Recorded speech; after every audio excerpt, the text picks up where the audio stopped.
Hey, this is Steve Bloom, and you are listening to the Geekcast Radio Network.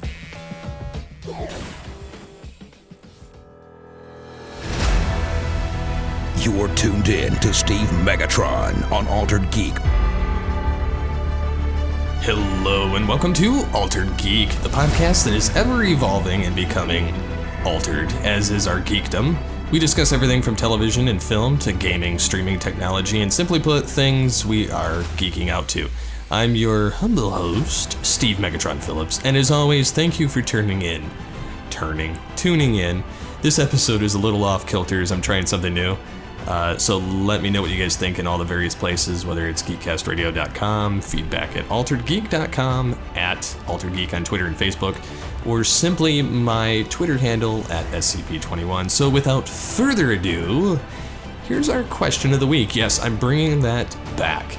So the previous question that I posed on Twitter anyway, and this is kind of where I'm going to be holding it, is on my personal Twitter at SCP21. So kind of periodically hold out for that. I might switch it to my at Altered Geek handle eventually, but for right now, it seems to be the easiest way for people to get a hold of me. So how do you feel about your podcast having segments and some structure, but not being radio? I pose this because, again, I'm trying something new with this episode, where it's going to be partially segmented, and then the part where I have a co-host will be on the topic of the episode later on. So I'll get to cover all the same things I want to cover in general, just without necessarily having to waste the guest host's time on it. So 38% of you said some segments okay, 38% said bring on the variety, 0% said just topics or opinions, 25% said whatever works. So my question for next week that I'd like to plug on here is, are there any shows that you were once in love with but have had failings to tell it essentially to drop dead or just to pull the plug on it? The alternating question that I have here is, if you don't like that one, is what are some tech gadgets that you bring with you everywhere you go? Just like it could be accessories for the tech gadgets, or it could be the tech gadgets themselves. But what are some that you take with you everywhere you go? We'll cover that on the next episode in the question and feedback section. So going on to the next part of the show that we're going to kind of experiment here, it's going to be the app or website of the week.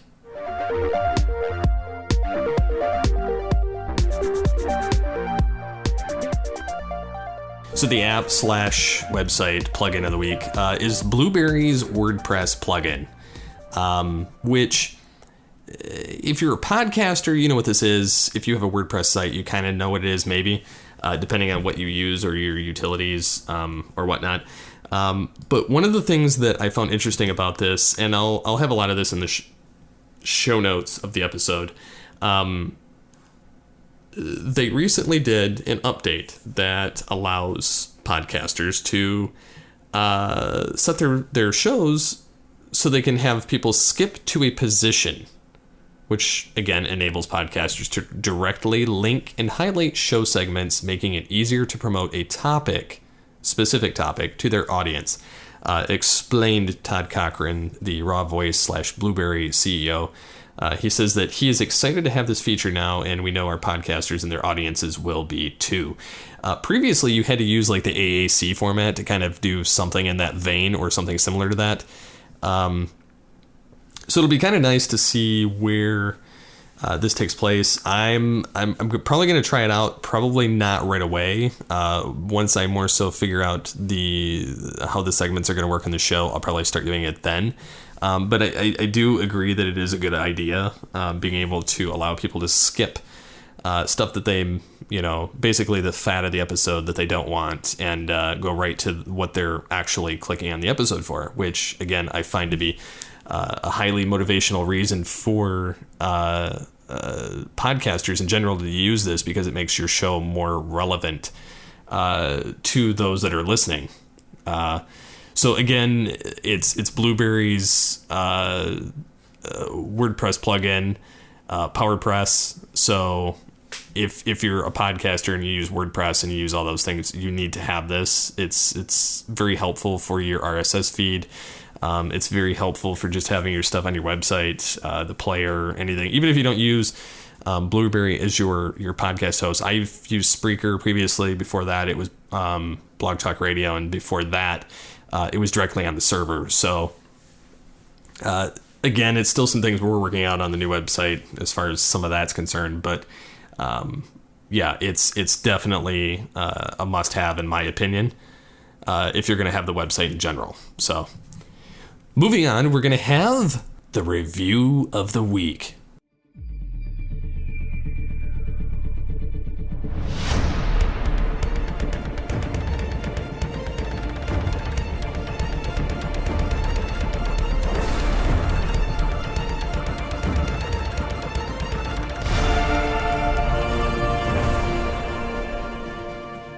So the review of this week that I thought I would cover in brief would be The Flash, episode 501, or season 5, episode 1, which was about Barry and Iris's daughter, Nora, or XS, that showed up during last season around the time of the wedding and kind of played a prominent role throughout the show.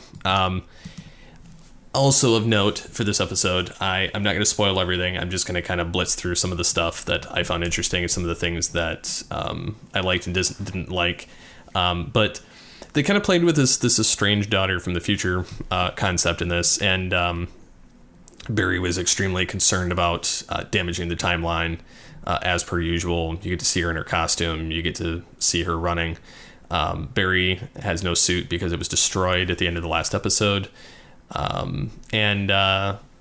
So he essentially has to, they find one of his old uniforms from season 1, and he complains about it not fitting very well.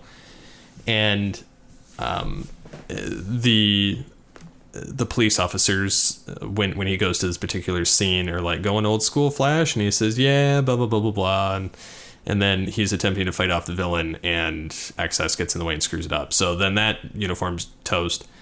And then they happen to find another one of his current uniform, which was when he was fighting King Shark. So it smelled very fishy to him, he said. And then we know he gets the new uniform, which this is where he gets the ring from his daughter from the Flash Museum, which they reference.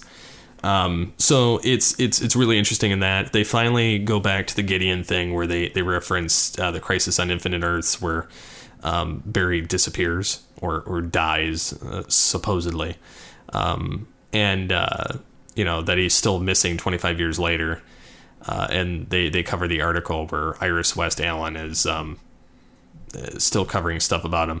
They kind of mentioned. They didn't really mention Ruby Rose, the Batwoman, in this at all, although some people are trying to pull nods to it. And then, they name drop a person named Ryan Choi, who I wasn't even sure who that was. But it's basically the third Adam. And I had to look that up because I had no idea who that was. But they had some different guest spots on the episode, and they revealed a big bad at the end of the next episode. They kind of talk about that Gorilla Grodd's going to be back, and the Flash Museum, and they started using words like shui, which took me back to Batman Beyond. But yeah, I kind of wish that they would stop with like the New 52 references, which were also in the episode, and then the whole dodging Batman himself or Batman Beyond. A couple of the gripes were they mentioned the whole thing with Killer Frost and never actually do anything with it in the episode. And Ralph seemed kind of be wasted, and Barry seemed to be kind of playing the Earbard Wells mentor to Nora, and you get to see Wally in the episode as well. So I mean, it was a good episode, but I'm waiting to see how this whole thing starts to play out with having the speedsters, and they essentially kicked Wally back to Legends again. So we'll see where it goes from there. But anyways, I think it's overall a good episode and a nice bring back to the series. And there's a couple of little twists and turns in the episode and a lot of fun moments with Cisco. But it's good overall. I'd give it like a 4 out of 5 as a whole. There were a couple little gripes, but overall not real bad. The villains were pretty much throwaway filler because, you know, they have to have a villain to fight every episode in a conflict. But it showed Barry kind of have to be this father figure, even though he doesn't really know. And just pulling from the experience that he learned from Wells as far as being a speedster. So, gonna jump over to the next segment of the show. Hot Topics of the Net.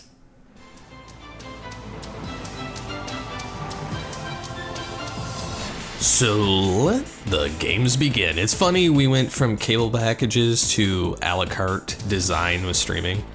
Now everyone has a streaming service coming or is working on one to some degree, whether it's, you know, Disney or I didn't even know Vudu, VUDU, was owned by Walmart, which was totally beyond me. But I guess AT&T is looking to jump into the streaming bloodbath by launching a Netflix competitor next year.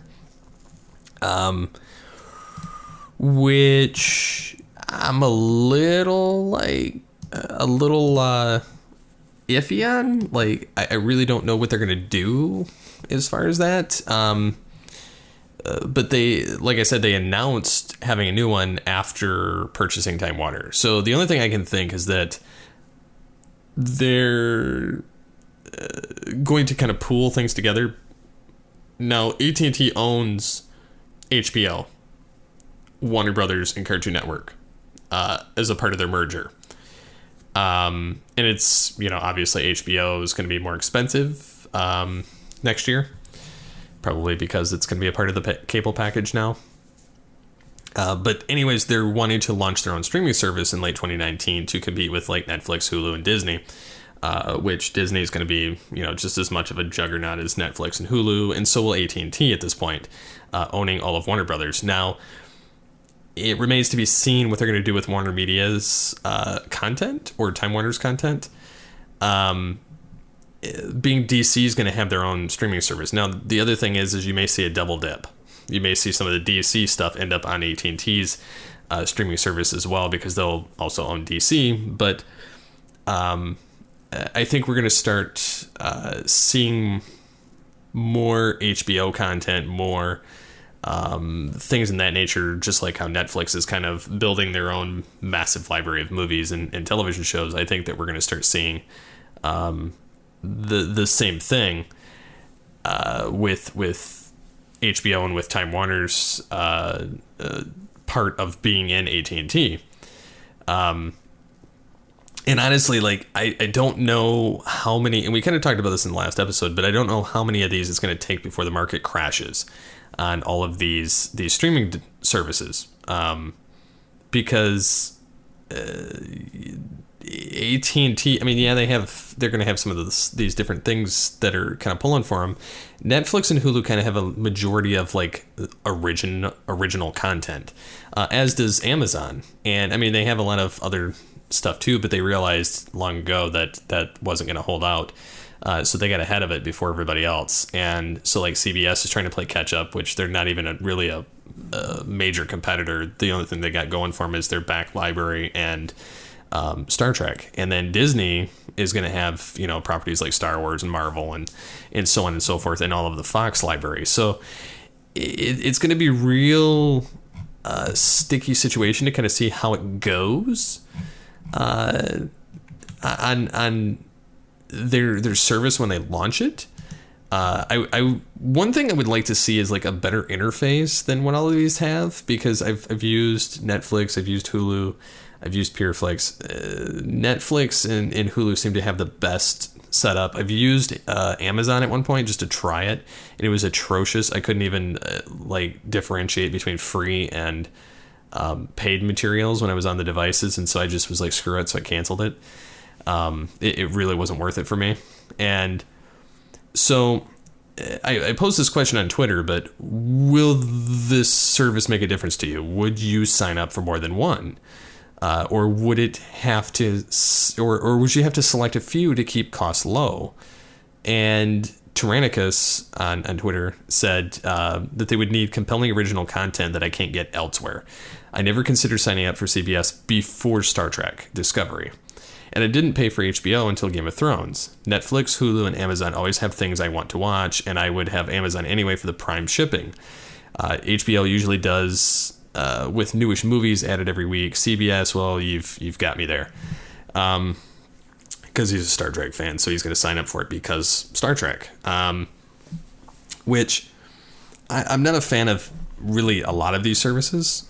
To me, really, the only ones I would consider is Netflix and Hulu, and even then, it's like, I mean, we have PureFlix too, but that's neither here nor there. That's one we pay in a year, and it's done every year. And Netflix and Hulu, I like a lot of the content on there, and some of the stuff double dips. Now, like if you've got Star Trek, the series, they're on 3 services right now. So like you can watch all the television shows on CBS All Access, Netflix, and Hulu. Which to me seems a bit much. But I do see it eventually leaving those other services and going exclusively on CBS All Access. Why they haven't done so already, I'm not quite sure, but I'm glad it's still there because I get to watch it on Hulu. Scanner51 said, my AT&T DirecTV bill is $20 a month. I got WWE, DCU, Funimation, and Google Play. I pay for those just under $40. We also have SiriusXM and Amazon Prime, but that goes under a different, or SiriusXM and Prime, but that goes under a different pay plan. He says, I won't be getting any other services unless AT&T discounts me theirs. I will say this, my old bill Uverse was $100, so I can get one more service and still be under what I used to pay, which... If you're fine paying that, I mean, that's not a bad deal. I mean, having that big a variety of content and being able to specialize and have the a la carte, I used to be one of the biggest whiners about having a la carte back in the day. But it was more so on television, and those days have since passed. And so I'm not sure where we're going to go from here on that. But I thought it was rather interesting that this whole thing's kind of transpired. But the funny thing is Digital Trends actually put together their best streaming site services. So like they have Netflix listed, and kind of they break down the pricing. They have, which I'll have this in the show notes, so anybody that wants to check it out can find it. So it tells like supported devices, who's it's for. Then they have Amazon Prime Video. They have Hulu. Then they have YouTube, which I don't even consider that a contender. Like I'm not gonna pay for YouTube. Like it's free for user uploaded content, but it costs like $1 to $3 for studio rentals, $10 to $20 for purchases. Like, why would I buy something on YouTube? I would, if I'm going to spend $15 to buy it on a digital streaming service, and it costs the same amount as a DVD or a Blu-ray. Like, why wouldn't I buy the Blu-ray? Like, it makes zero sense. But you get YouTube Premium for like $12 a month, and ad-free viewing, and YouTube TV you can get for $40 a month for live TV streaming as cable alternative.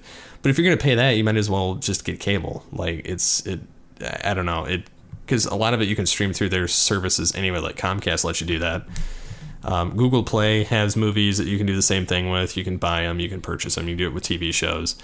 On various devices, iTunes, you can buy stuff, which that's been a thing forever. Voodoo, which is the Walmart thing that I mentioned. It says that, Amazon may be the Walmart of the internet, but that's not stopping Walmart from getting into the online streaming. Fandango now, which again, like a lot of these like Movies Anywhere, really Netflix and Hulu are kind of where it's at. Like, to be honest, like if you're going to have, if you're going to narrow it down to 2, those are the 2 that I would get, like, just because, like, until some other streaming services come out that are more worthwhile, I just don't see the need to go in that direction. So, I guess, if whatever floats your boat there, but for me, that's kind of the range that I'm sitting at. The other topics that I have, because I have a few more, because these are like the hot topics at the internet, like the the kind of things that I've noticed that are just all over the place right now, which I thought were kind of pertinent to kind of put in one collective place. I wonder if we're going to see GDR or GDPR, the Global Data Protection Regulation Part 2 here in the US, because Mashable posted that Google was exposed for their personal data of nearly 500,000 users and didn't disclose it until now, and it happened in March, which is a little shady that these huge companies, I mean, we give all of our personal information to Google and Facebook, and it gets stolen. And they're supposed to be like, oh, we're supposed to be very social. So Google's response to this is, we're shutting down Google Plus, which, let's be honest, did anybody really use it? I mean, it had a previously undisclosed security flaw that exposed profile data that was, fixed in March. But why did this take so long for them to do? And it was just an API change for like Gmail and Android. So like it just, I don't know. I was talking to a marketer at MLive, which is Michigan's basically newspaper service online, and I said that I saw that he posted it anyway, and he says GDPR Part 2, the Empire gets struck. Which I replied, only a matter of time until we get our own version of GDPR here in the US, which honestly, as much as I dislike government regulation of things, I think that that's probably a wise thing, because if I cancel my account somewhere, I would like the information deleted, not held on to, not sold to the highest bidder, not lost in some kind of a data trail, and sold to advertisers. I would like it deleted. And honestly, like, I think Europe has the right idea on that. Which I don't normally say in a lot of their things, but I think that that's kind of the boat that we want to be on for our data protection, especially with all these hacks and leaks going on. Like credit cards, Sears, a bunch of these companies just constantly are getting hacked, and I think that having our control over our data is going to be kind of the wave of the future. If you're going to have your data out there anyway, you might as well, control your own data, which is why I have social media platforms and everything else, so that I control what people see. It's me, like it's impacting me. So I should have control of it. And that's kind of my mentality on it. So speaking of things that are unethical, is Apple Podcasts' empire beginning to crumble? Because their podcast chart cheaters may be the cause. Again, another reason to add to my long tally of dislikes for iTunes. But it's also the housing many solicitors claim to boost your show, from LinkedIn to Fiverr to Twitter. You are getting, like, if you brand yourself as a podcaster, you're going to get unsolicited people trying to friend you or at you or whatever and send you direct messages. I've gotten quite a few on LinkedIn or on Twitter trying to upsell me to essentially game the system of their front top 20 page of podcasts, which is supposed to be like it's supposed to be for like a better discovery system, like, but what's kind of screwed up and kind of scammy is their charts in general. And I think it's kind of crap and bogus that they even have this problem, because they've been in the game for so long. Their top podcast thing, people can just game the system now. It's not even a realistic way of getting in there. Like, you can pay money and just get your show to show up in there, and not even you could have no downloads. Like, just for like S&Gs, I did it once just to see what would happen, and sure enough, I got in there, but it doesn't reflect a proper standing. Like, I don't know, it's like, and it does work, but why wouldn't you want to put out a quality show? Like, that's kind of my thought on it. Like, there's a lot of shows that get in there naturally, and that's where you want to be. Like, why would you want to game the system? Because now it's starting to create this atmosphere where advertisers or sponsors don't totally trust it. And that's kind of the boat we're on now. You can see what the charts look like, but it's not reflective of what is actually popular. So the charts are definitely broken. That's more so what I'm trying to get at. And the fact that a lot of these services, a lot of the podcasting services or ones that pull from the RSS feed, they mostly pull from the iTunes link. They don't pull from your actual RSS feed. They pull from iTunes and get your information. And so iTunes is essentially the grand architect of 90% of the apps out there that are pulling your podcast information. And that's why it's such a big deal that Google Podcasts is getting into the game, because they're going to change things up. And then you've got Spotify, and then Deezer, which I wasn't even aware of until honestly about 12 hours before recording this podcast. I had no idea it even existed. I think I may have seen it at some point, but now all the major places are telling you, hey, you need to sign up for this. Like, you need to get your podcast on here. And some networks kind of see that as like, oh, you're spreading yourself too thin. It's actually not spreading yourself that thin. It's just getting yourself in front of the most audience as quickly as possible.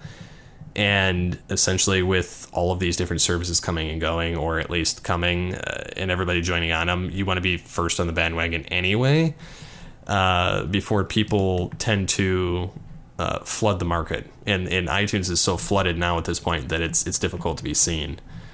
And then something that's kind of interested me is this whole thing with news drop that Samsung recently plugged a phone.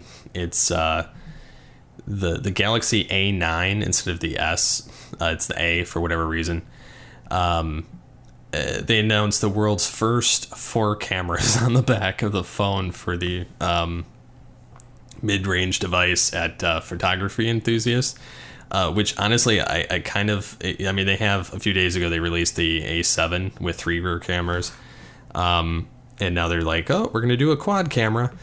So the 4 cameras on the rear use 24 megapixel main sensor, f-stop of 1.7, and then they've got the 10 megapixel telephoto sensor of the f2.4 2x optical zoom, and then another camera is 8 megapixel wide angle sensor 120 degree f2.4, and then 5 megapixel depth sensor of f2.2. So on the software side, the app has AI scene recognition to enhance the photos, which I will say this, my Galaxy S5 leaves a lot to be desired in the photo department. Especially when there's some budget phones that take way better pictures than what our Galaxy phones take. My wife and I have a horrible time trying to use it. I mean, we don't use a regular camera anymore unless we're like going to a water park, and we have a waterproof water camera for that. I have another one that's sitting on the bottom of a lake in a family member's yard. But that's another story for another day. But the phone's covered in glass. This particular Samsung phone, I am in desperate need of a new phone. I can't afford it right now. So anyways, they've got an Exynos 78085 processor, 6.3 inch FHD screen. RAM is 6 to 8 gigabytes. Front camera 24 megapixel, f-stop of 2.0. Battery 3800 mAh. USB-C fast charging. Internal memory 128 gigs.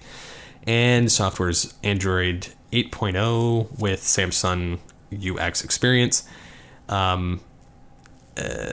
So yeah, I mean, I don't really know if it's like a wise idea just for the more cameras thing. I just wish I could find a more affordable phone.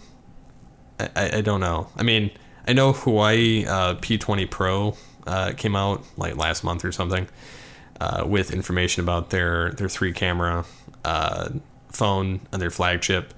And it's a 40 megapixel with 1.8 f-stop, 20 megapixel monochrome sensor, and then an 8 megapixel 3x zoom.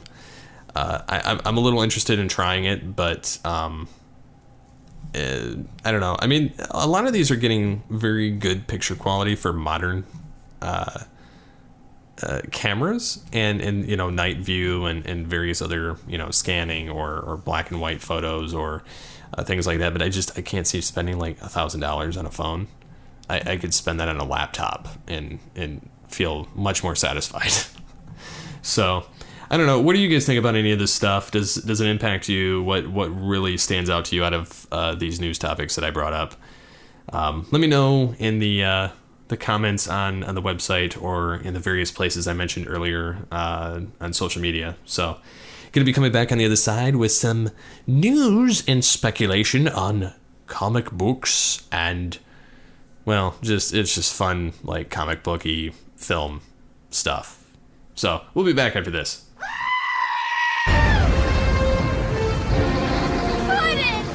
At this point, he probably is.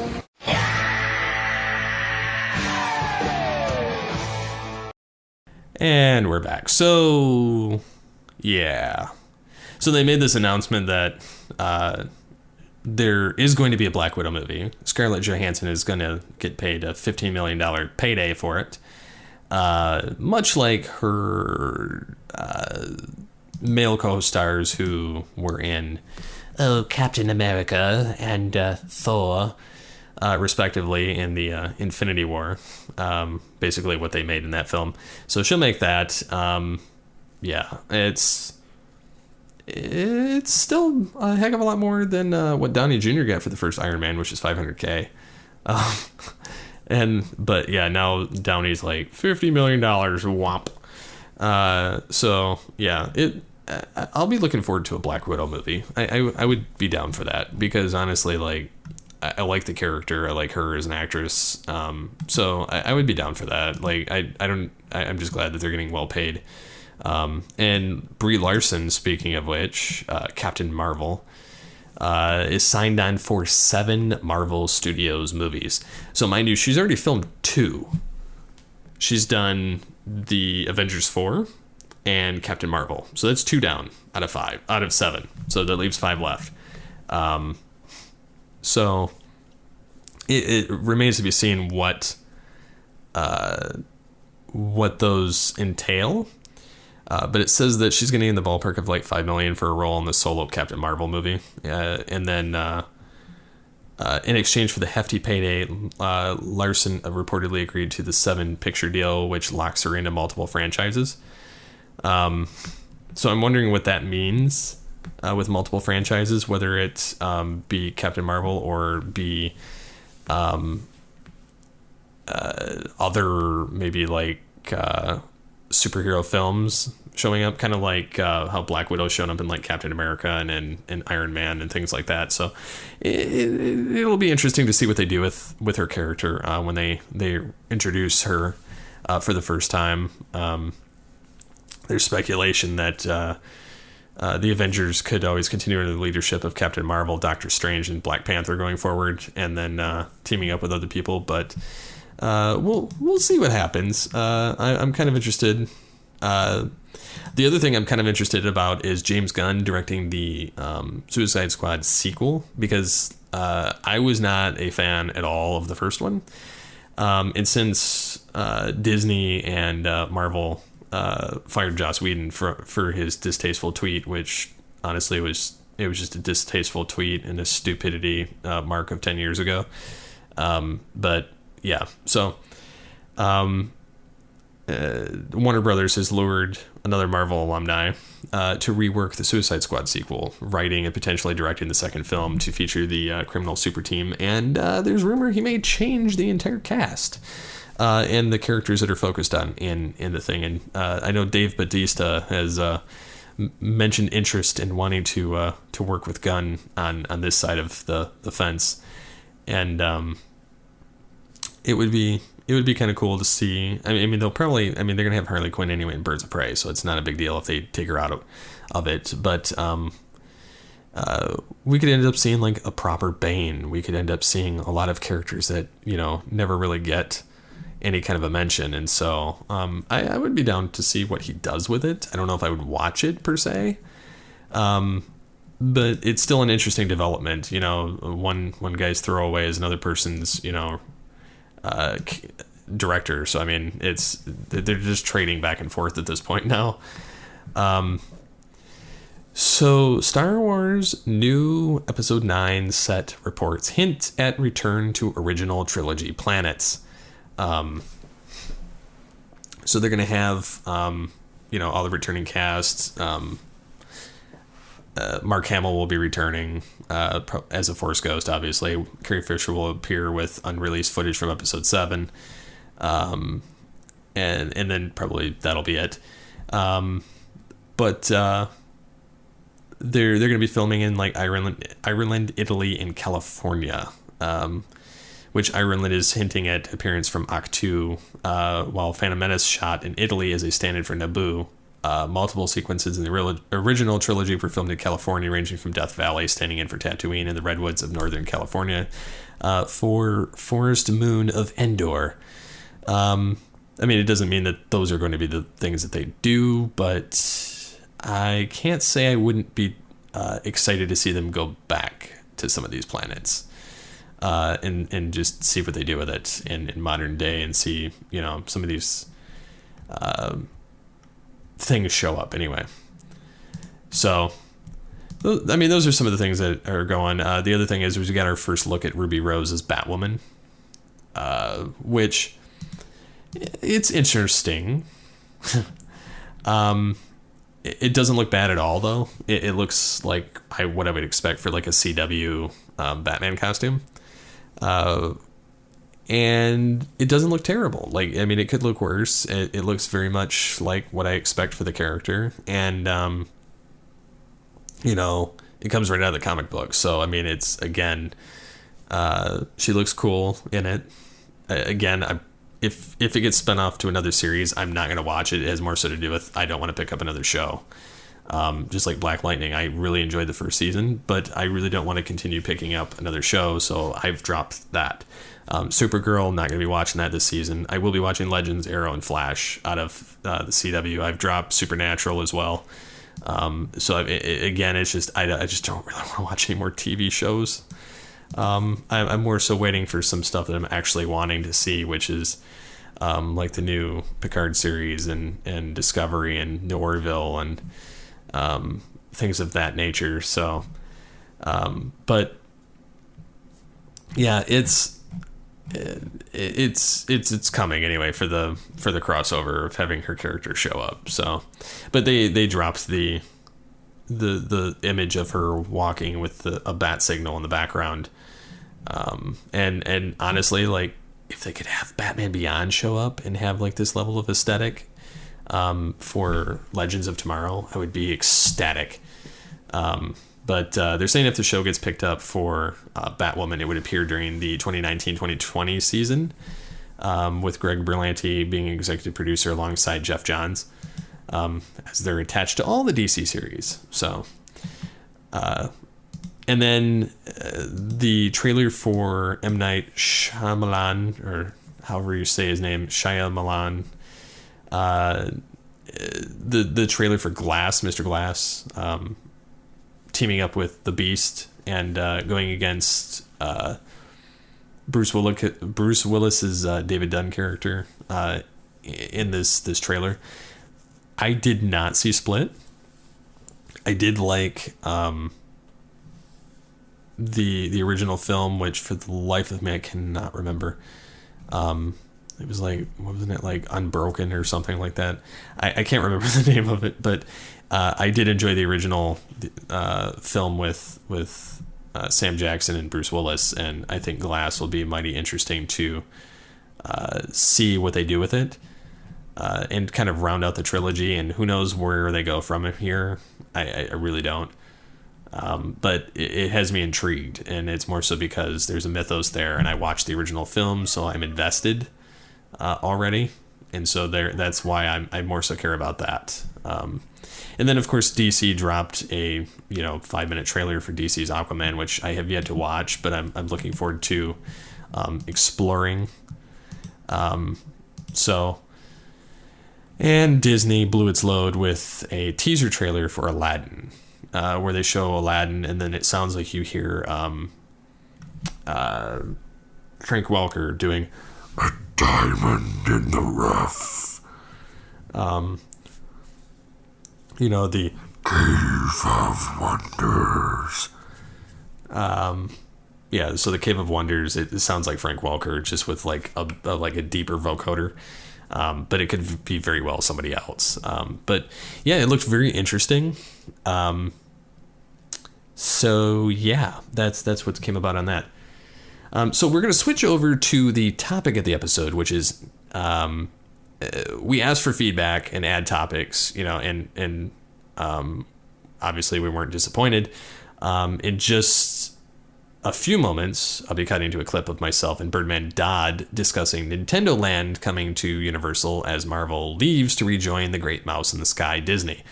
Scanner51 asked us, would you consider going to Nintendo Land? And in this clip, we take it a bit further.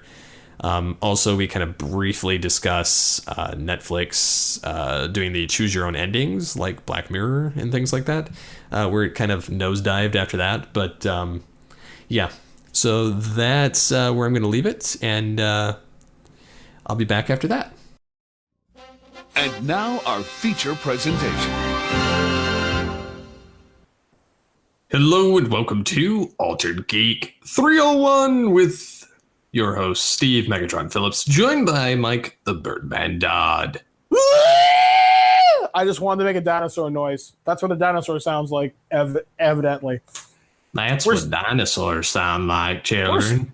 We're starting this show off strong, aren't we, folks? Oh, yes. So yes, welcome out to Altered Geek, where we talk about all things altered, geeky, strange, beyond, cool, weird, sometimes some tech news. My wife is doing a rather bizarre dance in the living room, and that's the kind of day it's been.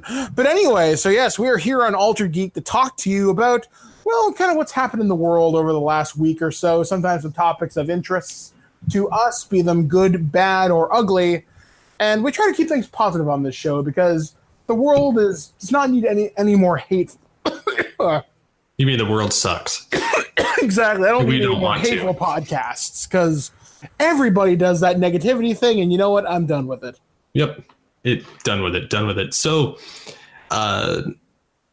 since we've progressed past episode 300, Scanner 51 sent a nice topic in of saying, finally, one of the most well-known secrets in the theme park industry has been confirmed. Nintendo Land is coming. In 2020, Marvel characters will be sent up the road back to Disney, and Universal will begin expanding and constructing new parks at their 3 locations.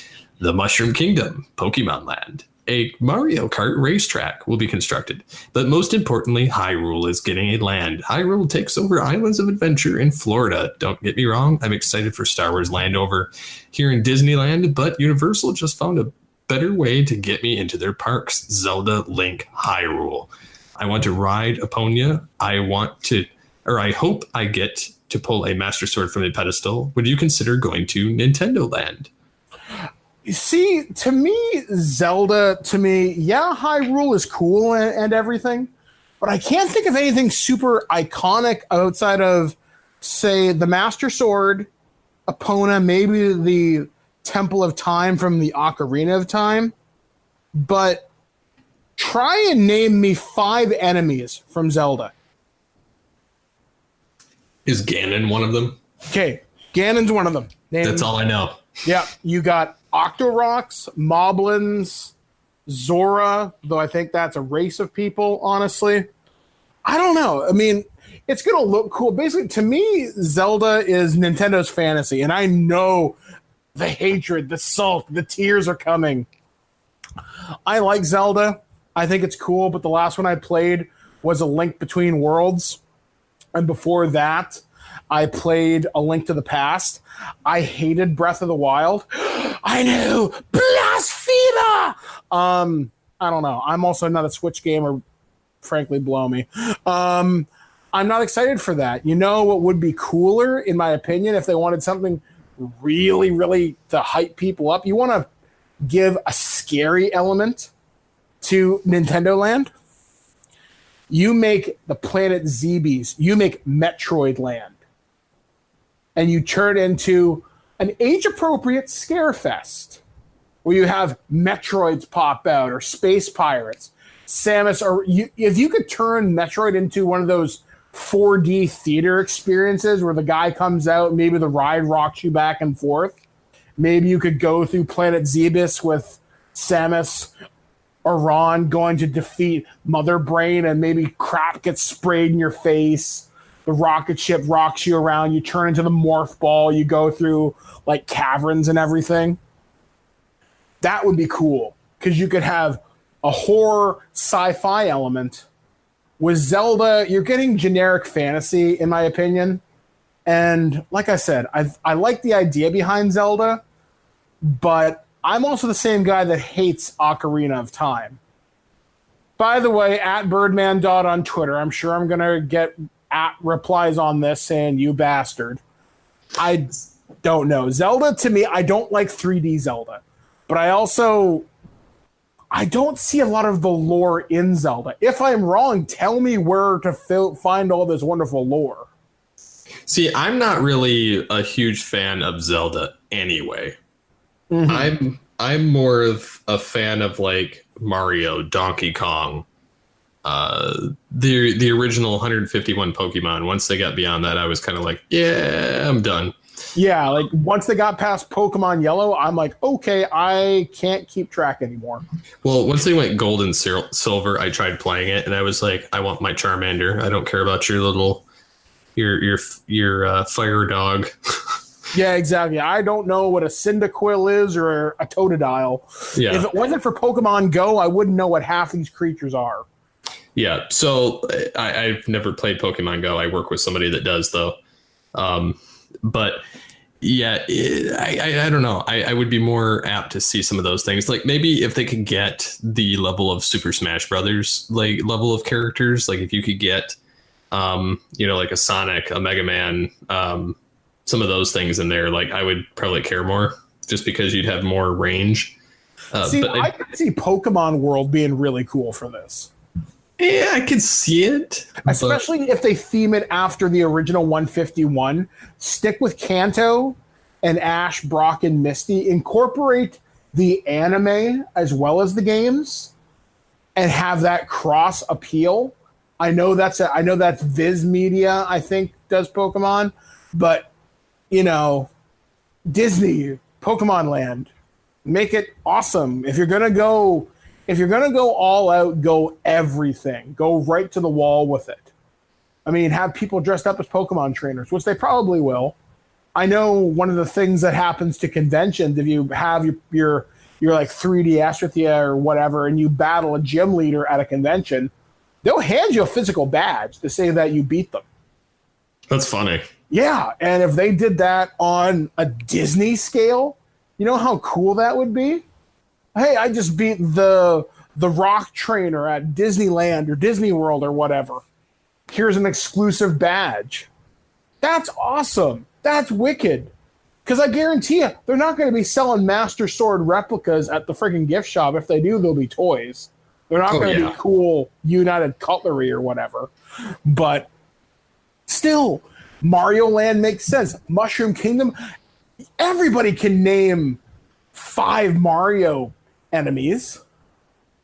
Goombas, Shy Guys, Koopa Troopas, Paratroopas, Piranha Plants, Chain Chomps. Need I go on? And you can name a crap ton of Mario characters. Hell, there are people who still think Zelda is the lead character of the games when it's Link. And I know that meme is old as crap, but I'm not wrong. No, it is true. So, I don't know. I think it's going to be super popular, especially with the whole Mario Kart thing, though I can see the liability train a mile away. Because I know there's supposed to be... I don't know how true this is, because I haven't been there to see it for myself. I think supposedly in Niagara Falls there's a Mario Kart track. So I don't know. Your guess is just as good as mine. I'd like to see other things. I mean, I'm more excited for the Marvel and Star Wars stuff at Disneyland and Disney World than I am anything else, especially Star Wars, because practically, hey, 501st want a job, and they've got that big Disney money, so you know they're going to be basically 3D printing Stormtrooper armor or vacuum forming it for the next ever.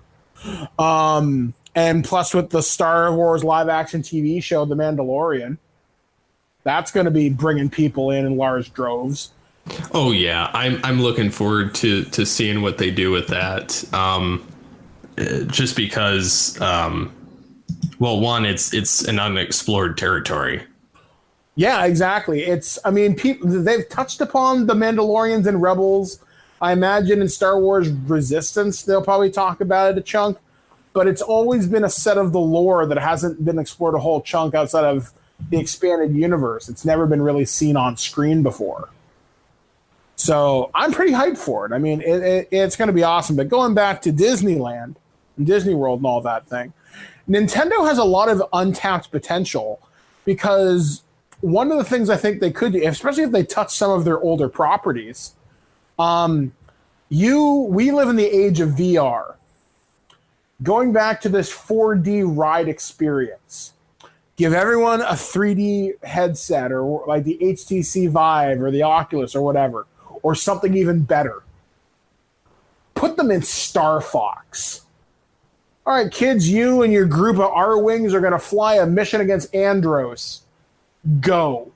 And the ride lasts 10 minutes and it's completely interactive the whole way. You can't die, but you'll have people talking in your ear. You'll have Falco, Slippy, Fox, Pepper all talking to you.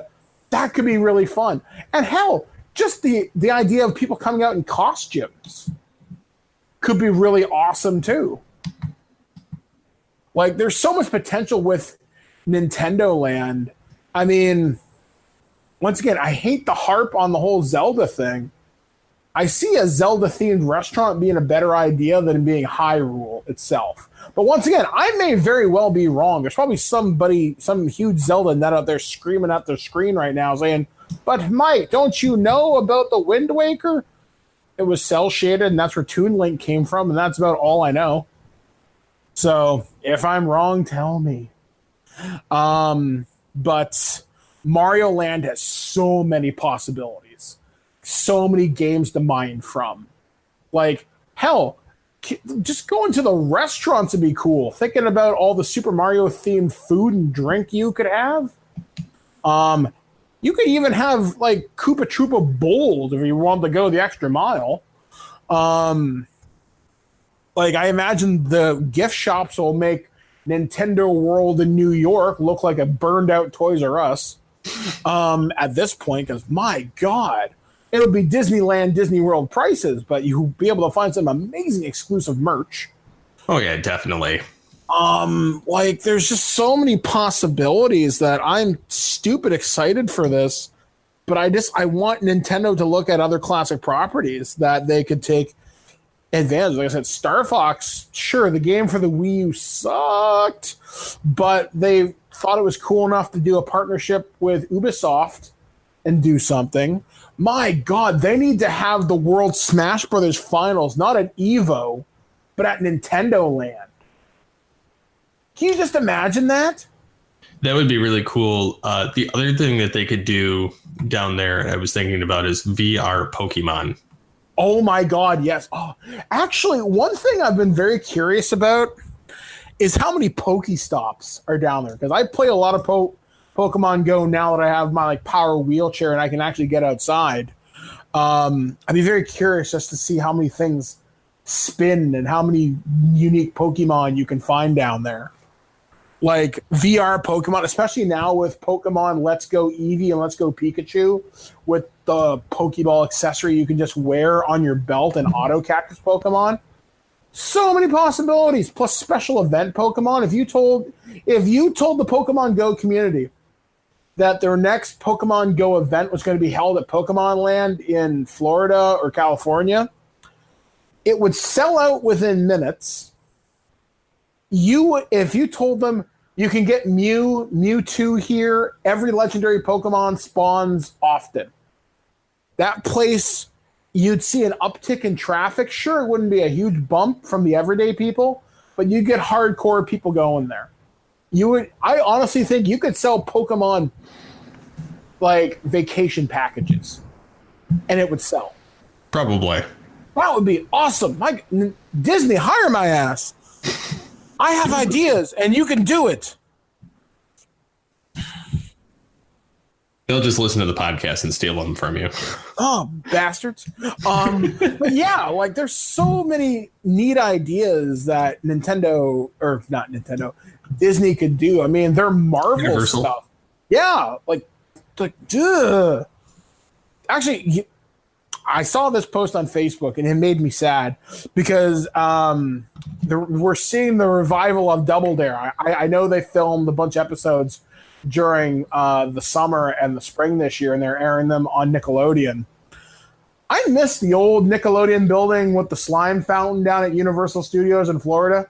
See, I never got to see it. My wife had told me about it from when she was a kid, and then they like eventually got rid of it, and she was like, yeah, that would have been cool to go see a live show or live taping, but they quit doing it years ago. Yeah, like that's something I think in the realm of YouTube, and with the revival of Double Dare, I don't know what its numbers were like, but Mark Summers came back. So if you told me they could bring back in Canada, we used to have a show called Video and Arcade Top 10 with Nicholas Pickles. God, that was his real name. I can't remember the guy for the Nick show. What was it called? Nick Arcade, I think. Yep. Can you imagine that show now? Like, you could honestly pay a couple of stupid programmers to make a really crappy VR game instead of acting in front of a green screen, and they could do so much. Hell, bring back that Phil Laredo guy.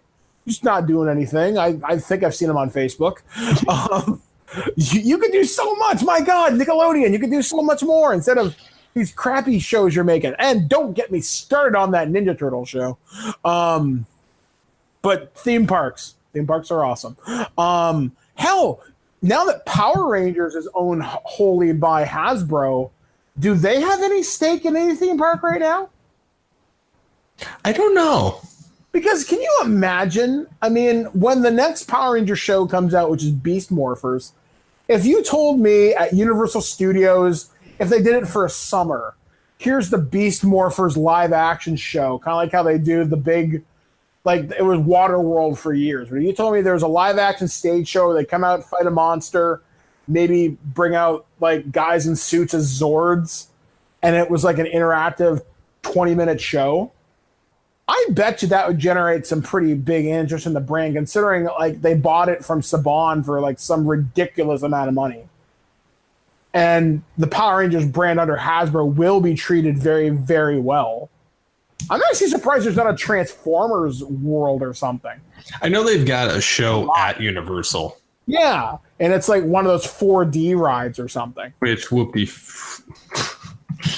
Yeah.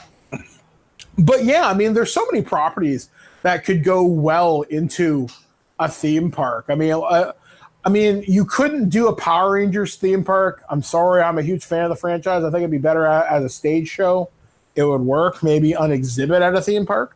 Marvel lends itself to it. Like, here's Spider-Man's neighborhood. Here's Daredevil's Hell's Kitchen. And here is like the SHIELD helicarrier.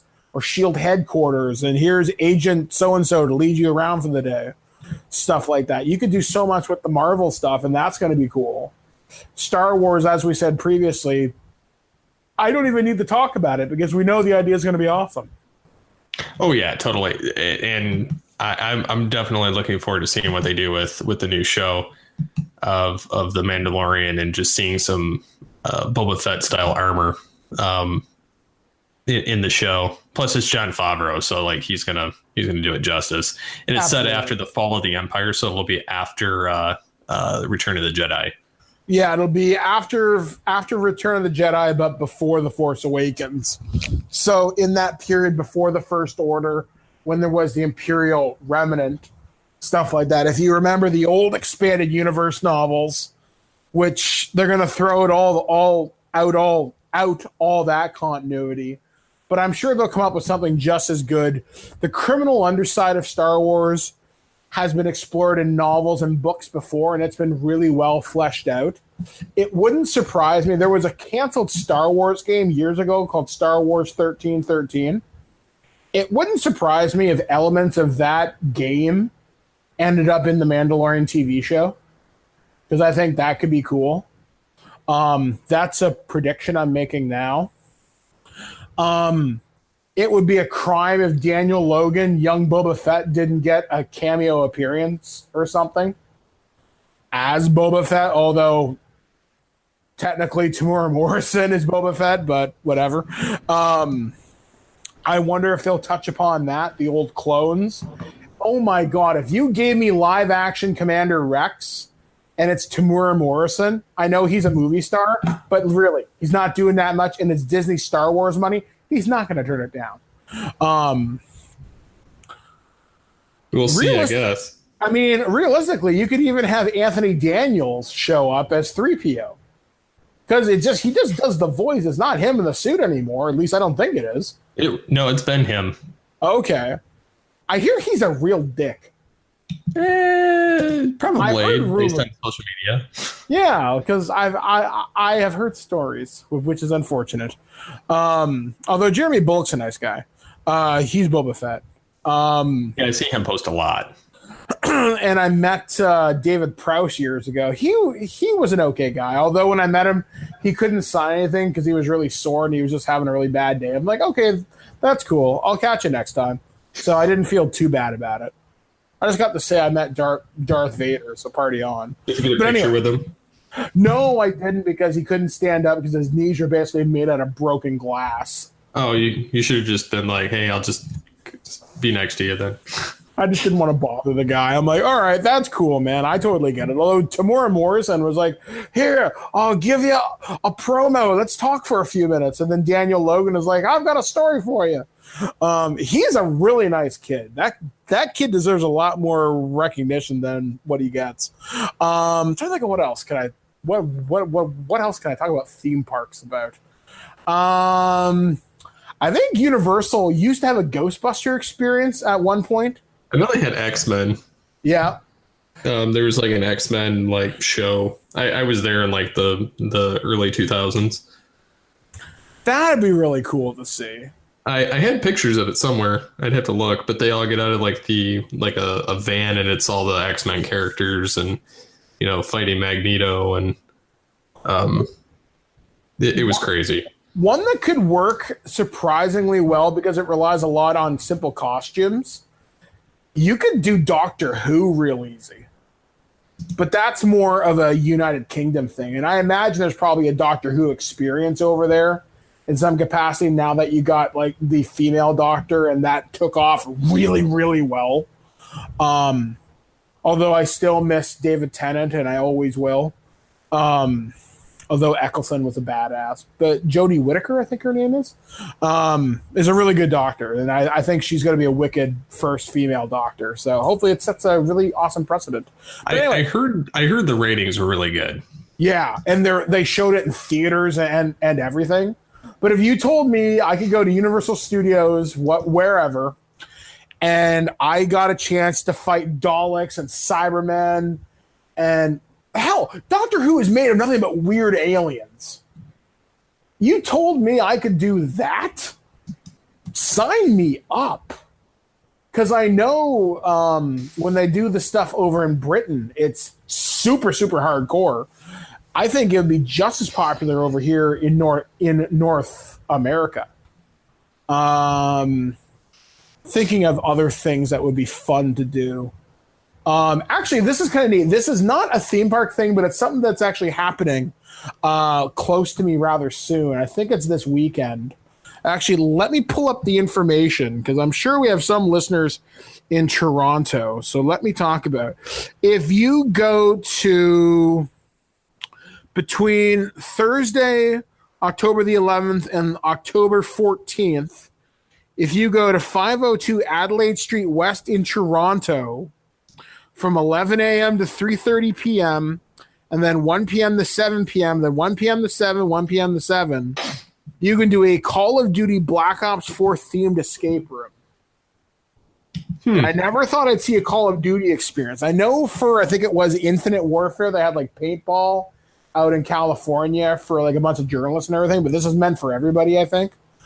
So many video games would make really cool theme park ideas. Like, honestly, if I had money, to which I don't, I would do Mass Effect World. That would be cool. And it would be like, go on the Citadel, and you could have lunch at the Asari Cafe on Thessia, or go to the Omega markets and buy some illicit goods, and then you can maybe end the day, I don't know, going to Vermeer or some shit like that. I was trying to think of what the planet was. Not the Krogan homeworld. I forget what it's called off the top of my head, but I don't think you want to go to a radioactive waste site. Oh my God, Fallout! Fallout would make an amazing theme park. Basically, you already have it from Nuka World, from Fallout 4. But Fallout would be an amazing experience. The problem is the IP, it's big, but it's not mass appeal big. But if you told me some company would come up, buy a bunch of video game IPs, not Nintendo, but if you told me there was a Sonic World, a Fallout World, Mass Effect, Skyrim, which is basically just generic fantasy, but follow me here. If you told me you could do all these video game worlds and they rotate every couple years, it would be one of the stupid, most popular attractions for nerds I can think of. You could charge exorbitant amounts of money and people would pay it. Hell, I'm pretty sure if you brought back the Star Trek experience in Las Vegas, it would print money still. I would love that. Yeah, I mean, think about that. I mean, if you told me if they converted part of whatever hotel it was, again, the Star Trek, and they did a 1-year test run, it would be so popular. I think the hotel would say, okay, sure. I really do. If I could sit on the bridge of the Enterprise, I would just be ecstatic. I would love to be able to visit main engineering and see that warp core. Mm-hmm. I would love to sit on the bridge in my wheelchair and just be able to look out on a view screen, which is, be it overlooking the city, or maybe it's a real-time view of Earth from a satellite or something like that. You could do something really cool with that. Or if it just rotates through high-res images from the Hubble Space Telescope or something neat like that. There is so many possibilities that Las Vegas could do. There's so many experiences Vegas could do. Like, hell, I was surprised when I went to Vegas years ago. They still had the CSI experience was still going on. Who the hell cares about CSI? Fuck that show. I'm sorry. I hate procedurals except for Law and Order SVU. See, I don't care about any of them. Like, they just bored me to tears. The only reason I like it is because of Ice-T. And I hope this doesn't sound racist, but me and Blair call it Detective Black Guy because I couldn't remember Ice-T's name one day and it just stuck with me. I'm like, that guy who was in the rap group, and I can't think of his name. He's really popular. He reads D&D. And she's like, oh, Ice-T. I'm like, that's right, that guy. And it just became a meme around our house. So God, I hope that wasn't racist. I'm native, if it helps. I doubt it. Please don't send me letters.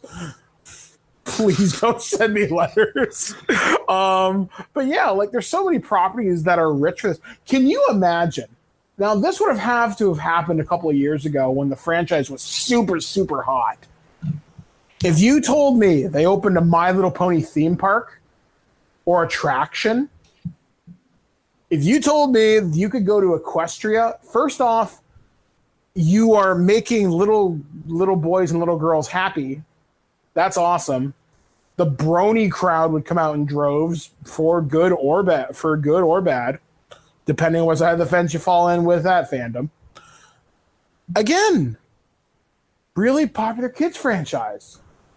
why are you not doing this? And I could see it being a matter of logistics, because that show's in its 7th or 8th season right now. So I doubt the iron is as hot as it once was, say around season 2 or 3. And planning a theme park cannot be easy. Another video game theme park idea, throwing this out there. Still the most popular MMO to date. WoW. You told me there was a World of Warcraft thing. Well, my upstairs neighbors, who are really good friends of mine, Lacey and Tristan, would pretty much fill the cup, so to speak. I'm kind of like, meh. WoW was like a while back, so like I really don't have any. Like I don't see like the mass relevance that it had. Tristan sat me down during the summertime and explained some of the lore to me, and I thought it sounded really cool. The problem is, for a WoW theme park, the time has come and gone. Because it was should have done it like 5-10 years ago. Exactly. That would have been great. It would have been a new theme park by now. But yeah, the time to do that would have been about 10 years ago. Trying to think of anything else I could think of off the top of my head. That's what I got. Well, I know, just switching gears for the final part of the episode. What would you think, since we're kind of spitballing everything anyway, as far as like possibilities with a theme park, possibilities with television shows, and case in point, Netflix allowing users to choose the endings for movies or episodes of popular TV shows? I think for certain shows that would really work. For like, say, Black Mirror, when the Key and Peele Twilight Zone launches, stuff like that. If you did it with the right movie, because I know there was a rumor a million years ago when Freddy versus Jason came out, there was rumors that certain screenings got a Freddy ending, other screeners got a Jason ending. Yeah, if you did that with the right franchise, you could have a lot of fun, especially with streaming services, because that's maybe an extra 2-3 days on set. And I realize that's a lot of money, but still, if it'll get people watching, why the hell not? I think it'd be funny to do those points throughout movies. They tried to do something like this, and it was a video game, kind of. There's a video game called Quantum Break, and your decisions in the game affected the TV show you could watch, which would stream to your Xbox or your computer or whatever. If you let certain people live or die, the episode would play it a little bit differently, or if you found certain things, it would play it a little bit differently. So it has been tried-ish on a more interactive level, but I like the idea of point and click. Although if you told me they made a television show that would play out in 2 separate ways, basically a Paragon run and a Renegade run, that could be a lot of fun. That would be stupid expensive, but just imagine the possibilities. So I think Netflix is definitely on to something. If they can pull this off and pull it off well, that'll be stupid cool. I'm kind of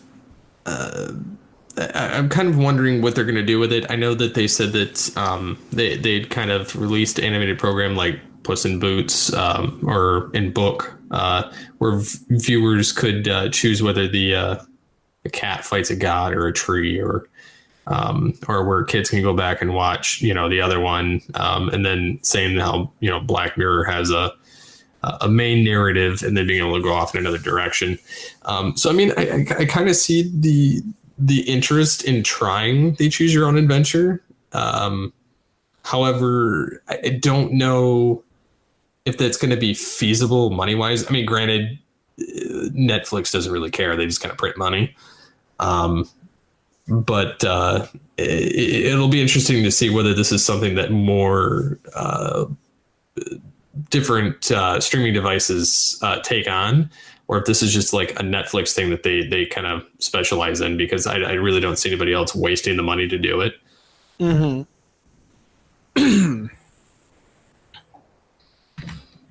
So, yeah, that's my thoughts on it.